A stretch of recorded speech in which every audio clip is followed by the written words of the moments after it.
Student, कैसे हो आप सब। आई होप अच्छे होंगे। आपका हमारे यूट्यूब चैनल पर स्वागत है।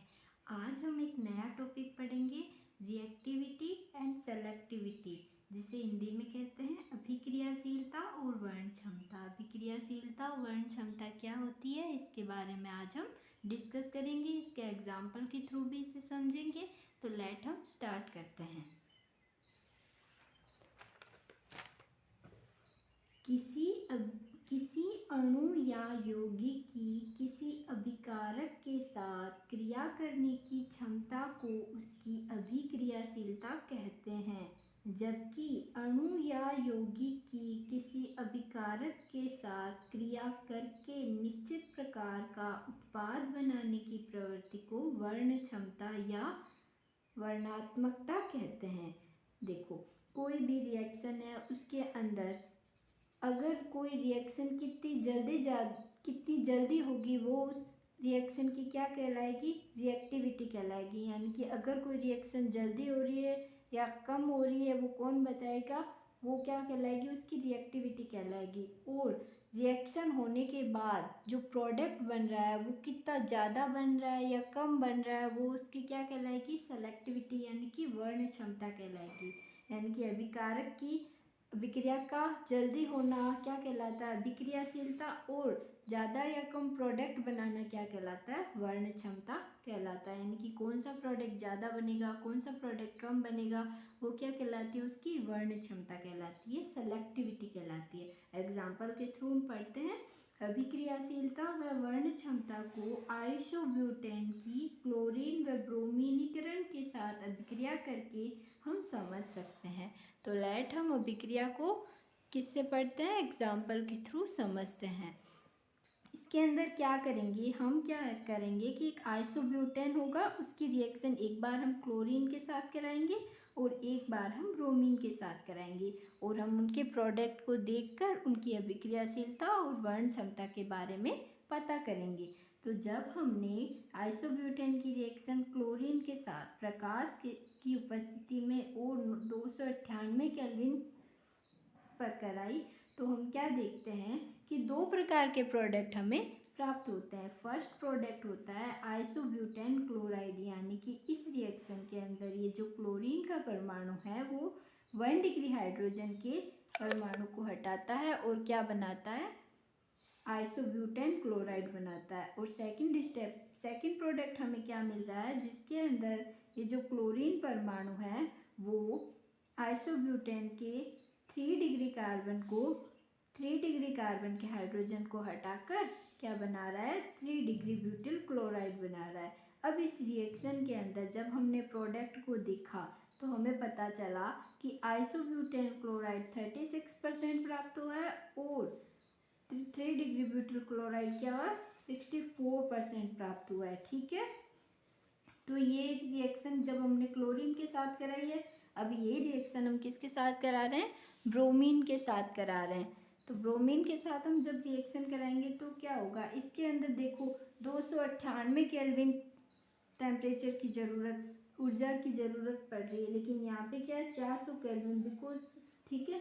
तो इसके अंदर क्या है कि अब हमने इसकी रिएक्शन ब्रोमीन के साथ कराई तो आइसोब्यूटिल ब्रोमाइड प्राप्त हुआ, यानी कि 1 डिग्री कार्बन के हाइड्रोजन को ब्रोमीन ने हटाया और क्या बन गया, आइसोब्यूटिल ब्रोमाइड प्राप्त हो गया। और सेकंड प्रोडक्ट क्या मिला, इसमें इस ब्रोमीन ने 3 डिग्री हाइड्रोजन को हटाया और ब्रोमीन बनाया, तो ये है तृतीयक ब्यूटिल ब्रोमाइड। लेकिन जब इसमें देखा गया कि ये जो आइसोब्यूटिल ब्रोमाइड है ये अति अल्प मात्रा में प्राप्त हुआ है, जबकि ये जो हमारा 3 डिग्री ब्यूटिल ब्रोमाइड है ये 99% प्राप्त हुआ है। तो ये इसकी वर्ण क्षमता हो गई, यानी कि जब हमने आइसोब्यूटिल की रिएक्शन क्लोरीन के साथ कराई तो इसकी अभिक्रियाशीलता ज़्यादा थी, यानी कि और ब्रोमीनीकरण के साथ कराई तो इसकी वर्ण क्षमता में ज़्यादा प्राप्त हुई। तो एक ही अभिकारक की अभिक्रिया जब हमने अलग अलग के साथ कराई तो हमें प्रोडक्ट भी अलग अलग प्राप्त हुआ। इसकी थ्योरी पढ़ लेते हैं।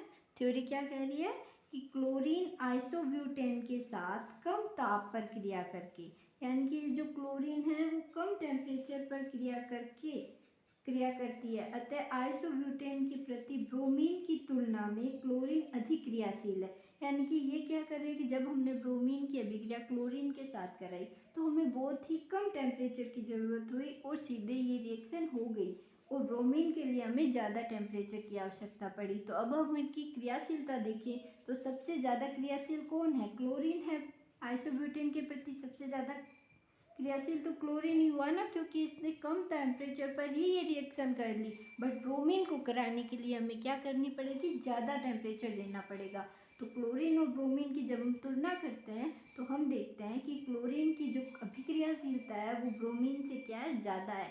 लेकिन बाद में क्या हुआ, जब हमने इनके प्रोडक्ट को देखते हैं तो हमें कुछ अलग ही प्राप्त होता है।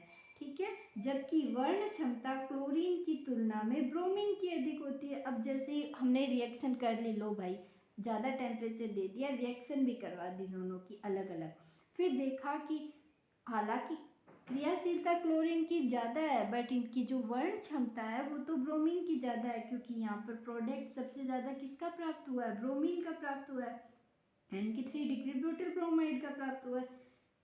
यानी कि क्या कह रहा है कि जबकि वर्ण क्षमता क्लोरीन की तुलना में ब्रोमीन की अधिक होती है, क्योंकि क्लोरीन आइसोब्यूटेन के साथ दो प्रकार के उत्पाद बनाती है।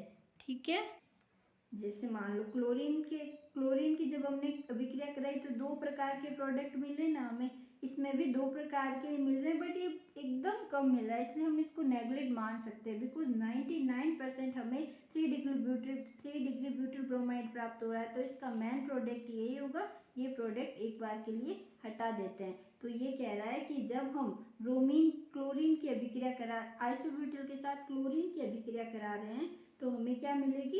दो प्रकार के प्रोडक्ट मिल रहे हैं, जबकि ब्रोमीन आइसोब्यूटेन के साथ क्रिया करके लगभग एक प्रकार का 3 डिग्री ब्यूटिल ब्रोमाइड 99% बनाता है। यानी कि ये जो हमारा आइसोब्यूटिल ब्रोमाइड है ये तो बहुत अति अल्प मात्रा में प्राप्त होता है ब्रोमीन के साथ रिएक्शन करने के लिए, तो इसके अंदर मेनली एक ही प्रोडक्ट मिलता है।